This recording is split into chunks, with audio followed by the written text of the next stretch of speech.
नमस्कार.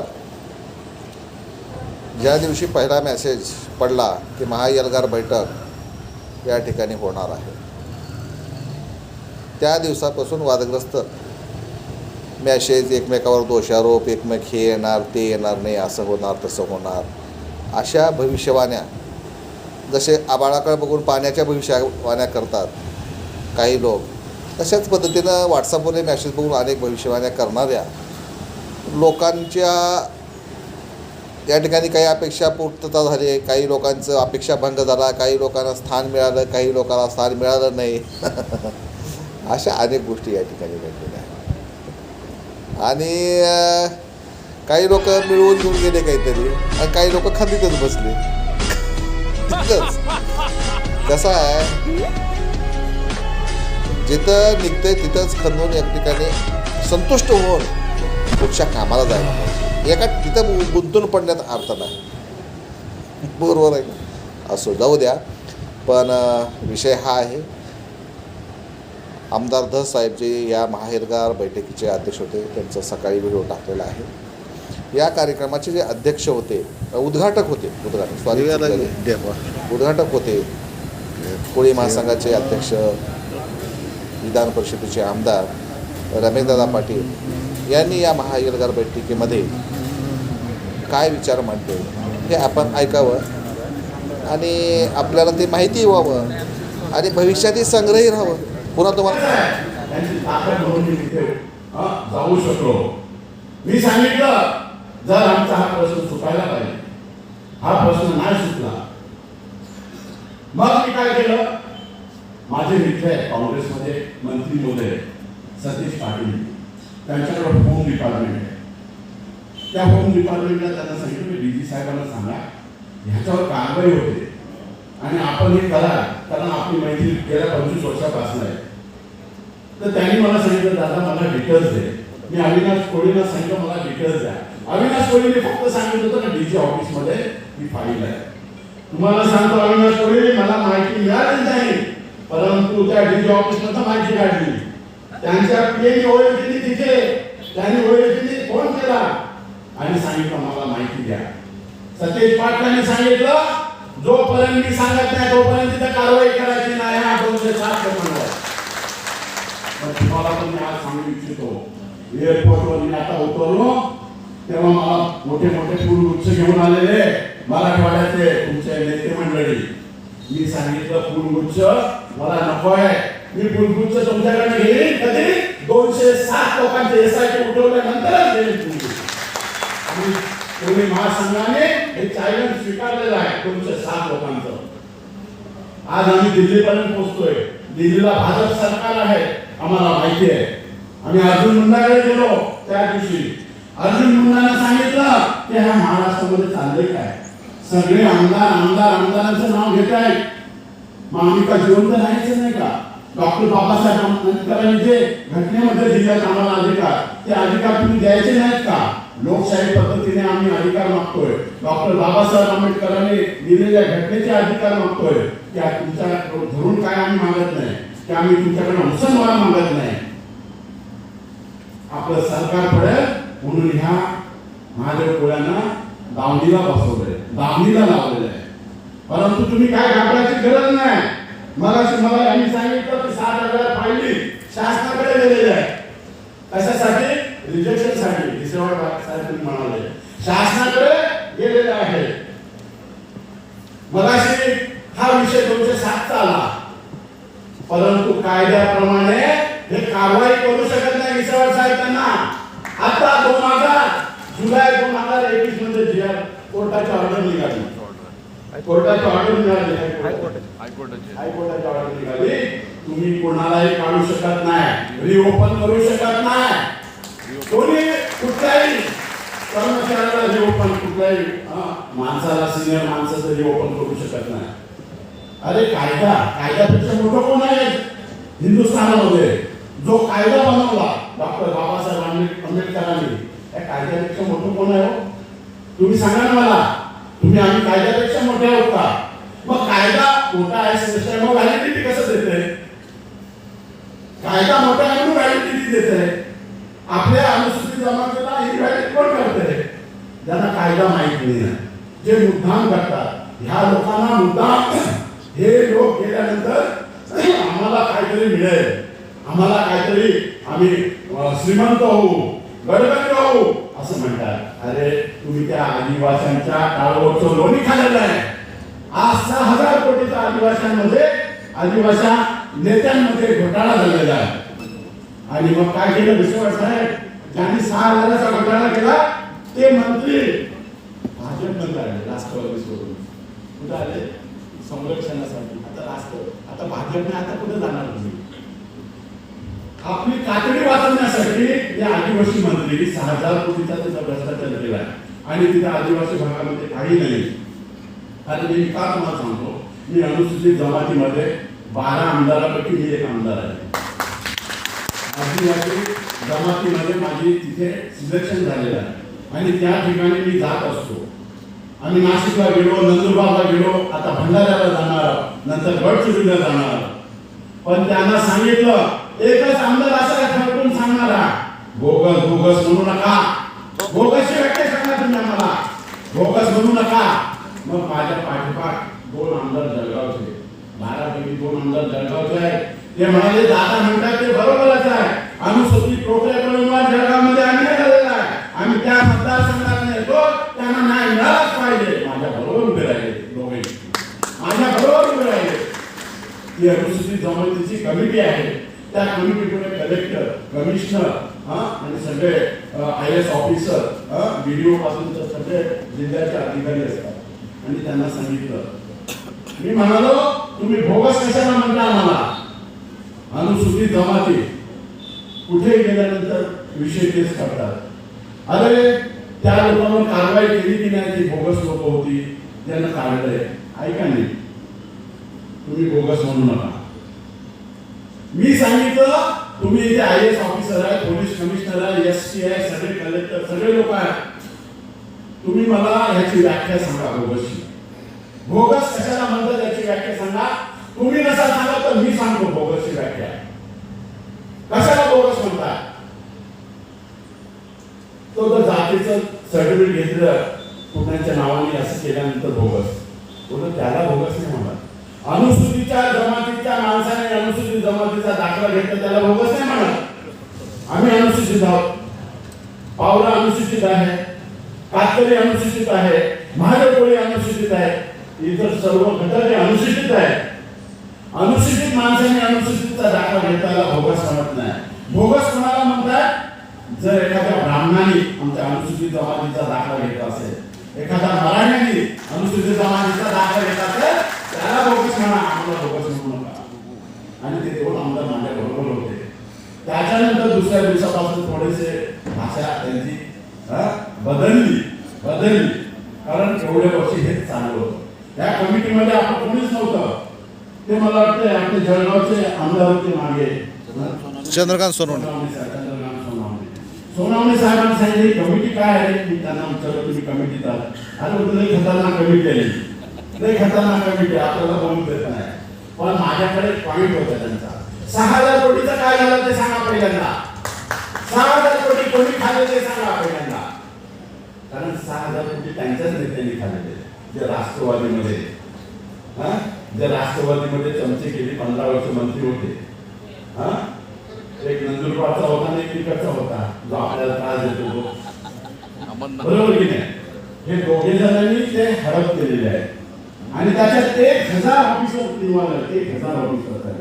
अंबुलीकर साहेब 1,000 लोक ऑफिसर मोठे इन्व्हॉल्व आहे. 6,000 कोटीचा घोटाळा आहे. मी ते बोलल्याबरोबर त्यांनी सांगितलं मला कधीही माहिती मिळेल दादा, 2-4 दिवस लागतील. आमचा दौरा तो 2च दिवसाचा. तू कधी जाणार? नाही दादा, मुंबईच्या ऑफिसला आम्ही पाठवून देतो तुम्हाला सगळे डिटेल, काय काय तर ऍक्शन घेतलेली आहे. मग हे सगळे अशा गमती आहेत. आदिवासी, तुम्ही आदिवासी आहेत, आम्ही पण आदिवासी आहोत. कोणाला संरक्षण द्यायचं आणि आम्हाला बाजूला करून काय तुम्हाला मिळणार आहे? आणि तुम्ही कोण बाजूला काढणारे? तुम्ही आम्हाला बाजूला काढणारे कोण? घटनेने आम्हाला अधिकार दिलाय, कायद्याने आम्हाला अधिकार दिलेला आहे. तुम्ही ते बाजूला करू शकत नाही, घटना आणि कायदा बाजूला करू शकत नाही. म्हणून काल जे 500 लोक आले होते त्यांना आज अशा त्यांची मोठी मोठी पल्लवित झालेली आहे. ते म्हणाले की दादा आता आम्हाला वाटतं की आमचा जो चुकलेला निवृत्ती वेतन आहे ते मिळेल. कोण मिळेल ना, तुम्ही माझ्या समोर चला, माझ्या बरोबर चला दिल्लीला पुढच्या आठवड्यात. सौरभी साहेबांना सांगतो, कारण जे आपल्या समाजाच्या गुजरातमध्ये 4 खासदार आहेत ते खासदार सुद्धा आमच्या बरोबर आहे. काही तुम्हाला प्रसंग झाला तर आमच्याकडे या. तुम्हाला एक गोष्ट सांगतोय, अजून एक गोष्ट सांगतोय, ह्या महाराष्ट्रामध्ये अनुसूचित जमातीचे जेवढे कोळी आहेत, तो सोन कोळी असो, महादेव कोळी असो, टोकरे कोळी असो, मल्हार कोळी असो, भोर कोळी असो, महार कोळी, कोणी असो ते कोळी, तो एकच कोळी आहे. हे आम्ही ठरवणार आहोत. आता आम्ही काय ठरवणार आहोत, आमच्याकडे पुरावा मिळाला. मगाशी मला वाटतं दस साहेबांनी सांगितलं, क्षेत्रबंद उठल्यानंतर सगळे आपल्याला अधिकार मिळाले. जिथे जिथे आपल्याला ती व्हॅलिडिटी मिळायला पाहिजे. परंतु हे ढोंगी सरकार आहे. ढोंग केलेल्याला झोपलेल्याला उठवता येतं, पण ढोंग केलेला उठवता येत नाही. बरोबर की नाही? परंतु आपल्याला आम्ही गेले 3 महिने सातत्याने हायकोर्ट आणि सुप्रीम कोर्टची एक कमिटी नेमलेली आहे, एक ॲडव्होकेटची कमिटी नेमलेली आहे, वकिलांचं एक पॅनल आम्ही नियुक्त केलेले आहे. तिथे राजाराम टप्पे आहे, चेतन सर आहे, सुप्रीम कोर्ट आणि हायकोर्टाचे. कारण जेवढी आम्हाला माहिती पाहिजे, माधुरी पाटलांचा जो निर्णय झाला त्या निर्णयापासून आजपर्यंत आम्हाला काय करायचं आहे, तर ती टीआरपीची कमिटी बरखास्त करायची आहे. तिथपर्यंत आम्ही पोहोचलेलो आहे. 2003चा कायदा काढायचा आहे, नको तो आम्हाला कायदा. 2003चा नको तो कायदा आम्हाला. आम्ही एक्सपर्ट बोलू. किती मोठा वकील लागला तिथे, किती मोठा वकील लागला, ती करण्याची तयारी या कोळी महासंघाने केलेली आहे. तुमच्या समाजासाठी, आपल्या सर्व समाजासाठी, सर्वांसाठी आम्ही निर्णय ठिकाणी पोहोचलो आहोत. आमची 6वी मीटिंग झाली, आता 7वी मीटिंग आमची दिल्लीला होणार आहे. आम्हाला अर्जुन मुंडाने काय सांगितलं, तुम्हाला व्हॅलिडिटी मिळेल साहेब. मी सांगतो ते ऐका, मी सांगतो ते ऐका. अर्जुन मुंडा आदिवासी मंत्री, मी सांगतो ते फक्त ऐका. तुम्ही आता जे माझ्याकडे फोटो काढले ते पेपरला देऊ नका. जे आता तुम्ही मला निवेदन दिलं ते पेपरला देऊ नका. हे जर पेपरला आलं तर ते दुसरी लोक माझ्याकडे येतील की हे ह्याच्यातले नाही, ह्याच्यातले आहे. आम्ही काय केलं, त्यांना सांगितलं, साहेब तुम्ही आम्हाला सांगा तुम्हाला काय काय रिक्वायरमेंट पाहिजे. आता आम्ही त्यांची 99% रिक्वायरमेंट आम्ही पूर्ण केलेली आहे. आमच्या 6 मीटिंग झालेल्या आहेत आणि आता सगळे पेपर घेऊन तिथे जाणार आहोत. हा होल कोळी, कोळी, संपूर्ण कोळी आमच्या घटनेप्रमाणे सगळ्या कोळ्यांना, मग तो मुंबईचा असो, विदर्भ असो, मराठवाड्याचा असो, कोकणातला असो, उत्तर महाराष्ट्रातला असो, सगळे कोळी एक आहेत. हे आपण सिद्ध करून दाखवायचं. आपल्याला सिद्ध कशावरून करणार, आपल्याकडे पेपर्स आलेले आहेत. 3 वेळा रिकमेंडेशन केलंय, 3 वेळा रिकमेंडेशन झालंय. या महाराष्ट्र सरकारने दिल्लीकडे पाठवलं, पण तिथे सुद्धा तो आडवा आलेला आहे. तुम्हाला 50 वर्ष तो खासदार तिथे, आमची फाईल दिली का दाबायचा, आमची फाईल. पण योगायोग कसा, तो 50व्या वर्षी पडला. आता तिथे नाही तो योगायोग. कोळी समाजाचा कसा आहे, कोळी समाजाचं कुठेतरी परिवर्तन होईल आता. कारण ते खासदार होते 50 वर्ष, ते आता माणिकराव गावे तिथे राहिलेले नाही, ते तिथून न्यायची झालेली आहे. आमची फाईल गेली की आज आम्ही आमच्या मुंडा साहेबांना सांगितलं की बाबा हे असं आहे. ते म्हणतात तिने तुमचे रिकमेंडेशन आणा. 3 वेळा आमचं रिकमेंडेशन गेलं, कारण आमच्या पूर्वीच्या आमदारांनी काम केलेलं आहे, नेत्यांनी काम केलेलं आहे. 3 वेळा रिकमेंडेशन केलं, 3 वेळा ते रिकमेंडेशन करू दिलं नाही पार्लमेंटरी बोर्डामध्ये. ते उचललं गेलं नाही. आणि आता त्यांनी सांगितलं की हे 3 रिकमेंडेशन आणि मी जे पेपर सांगतो ते सगळे घेऊन या. आज आमच्याकडे सगळे पेपर आलेले आहेत 99%. तर आपल्याला घालायचं आहे, आपल्याला आपला हक्क मिळवायचा आहे आणि त्या हक्क मिळवण्यासाठी हे सगळं काय करायचं आहे. रक्त नात्याचं मी फडणवीस साहेबांना सांगितलं, साहेब रक्त नात्याचं, अरे आता तर काढून आलो रक्त नात्याचं जी आहे. तू काय सांगतो, मी चेतन पाटील आणि आम्ही सगळे बसवतो आमच्या जवळ. आणि साध्वी निरंजन ज्योती जी केंद्रीय मंत्रिमंडळात आहे, तिला त्यासाठी रक्त नात्याचा जिया निघावून म्हणून आणला.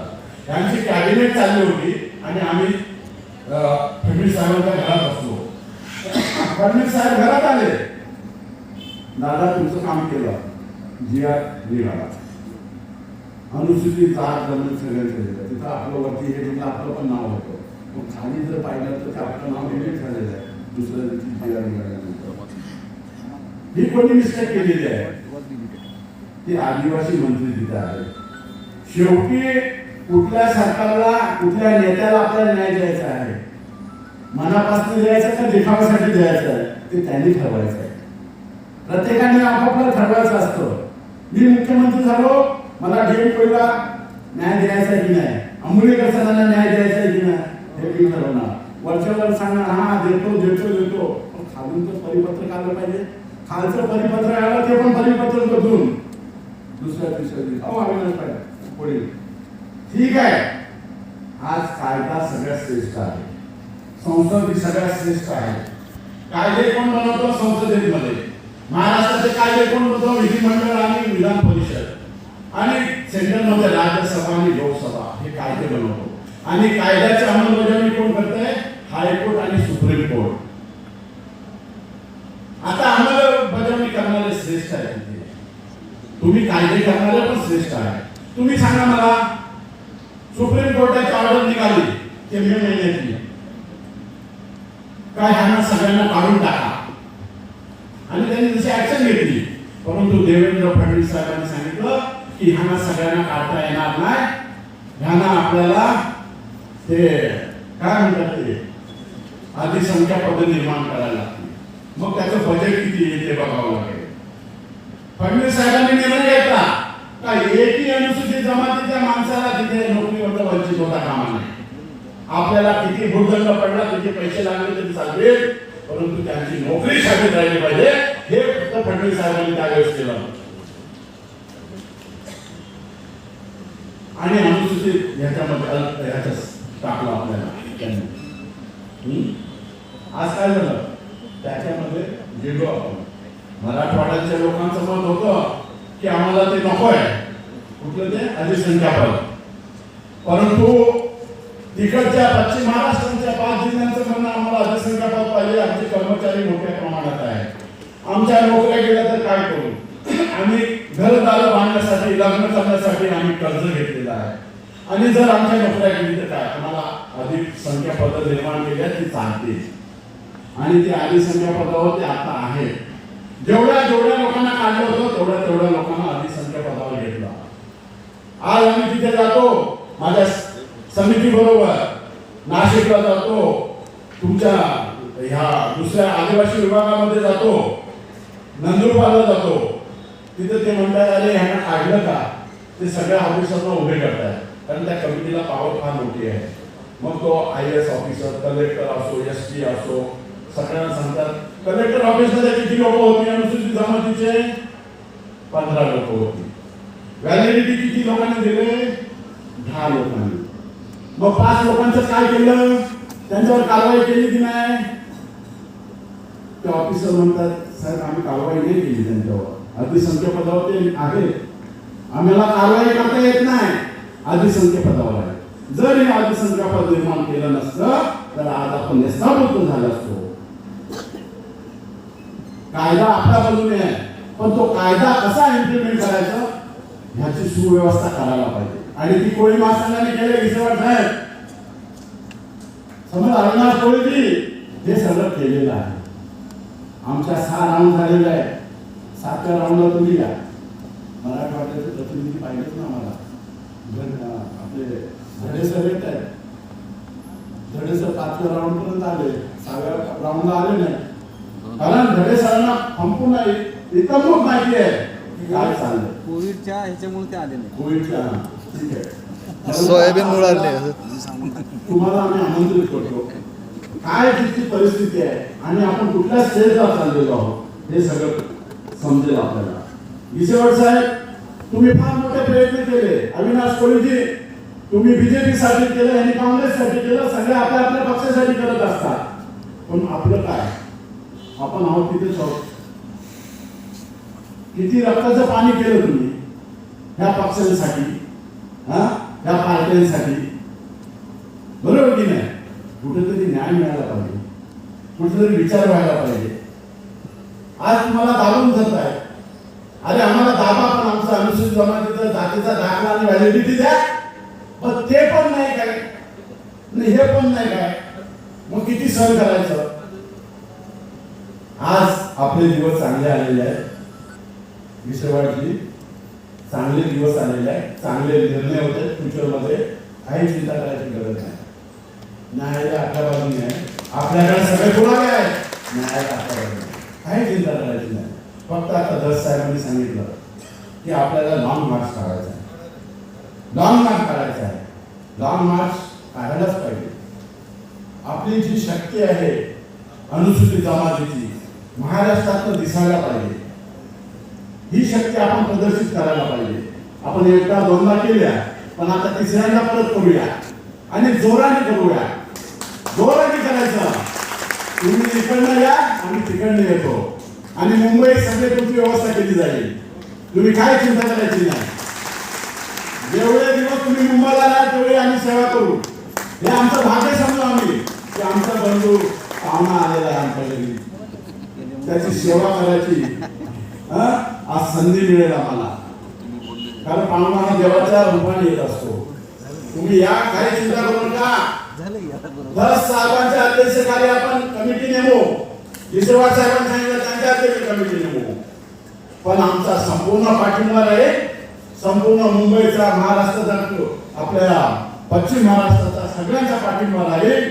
नुसता पाठिंबा राहणार नाही तर आर्थिक दृष्ट्या सुद्धा आम्ही पाठिंबा करू तुम्हाला. फक्त विसरवाड साहेबांनी आम्ही सांगावं आणि आमचे सिद्धेश्वर कोळी सांगावं, दादा हे करा. मी तुमच्याकडे तात्पुरते मुंबई आहे. आम्ही पाठीमागे आहेत. मी एवढंच सांगू शकतो की महासंघ आणि महाराष्ट्र कोळी समाज संघ तरे साहेब आणि रमेश दादा एकही पावती पुस्तक न छापता एक रुपया न घेता समाजकार्य यांचा आहे. ठीक आहे. बघा, परमेश्वराच्या कृपेने तुमच्या आशीर्वादाने आपल्याला सगळं काय आहे. आपण दिलेलं तुमची मान ताट असायला पाहिजे की आमच्या समाजाचा सुद्धा एक उद्योजक आहे, उद्योगपती आहे. तुम्ही समाजाला हे आपली मान ताट असायला पाहिजे आणि ती कधीच आम्ही मान खाली घालणार नाही. विसेवाडजी, तुम्ही याद दिलेला अविनाजी, आपण जाऊया. आपण आदिवासी मंत्र्यांना भेटू, जात पडतात ते आमचे सोळंकींना सुद्धा भेटू. आज आमच्या लोकांवर फार मोठा आघात झालेला आहे. आता हे किती दिवस सहन करायचे? 40 वर्ष झाले आपण सहन करतोय. 40 वर्षापासून आपण हे सहन करत आलो. आता आपल्याला सहन करायची गरज नाही, वेळ झालेली आहे. बरंचसं काय बोलायचं होतं, पुढच्या मीटिंगला आपण सगळं बोलू. तुम्ही मुंबईला या, इथे आम्हाला बोलवा आणि पहिल्यांदा ती कमिटी स्थापन करा आणि मोर्चाची तारीख ठरवा. कधी आहे? आम्ही संपूर्ण कोळी महासंघ आणि संपूर्ण समाज तुमच्या पाठीमागं तात्पर्याने उभं राहू. एवढं बोलून मी माझे 2 शब्द पूर्ण करतो.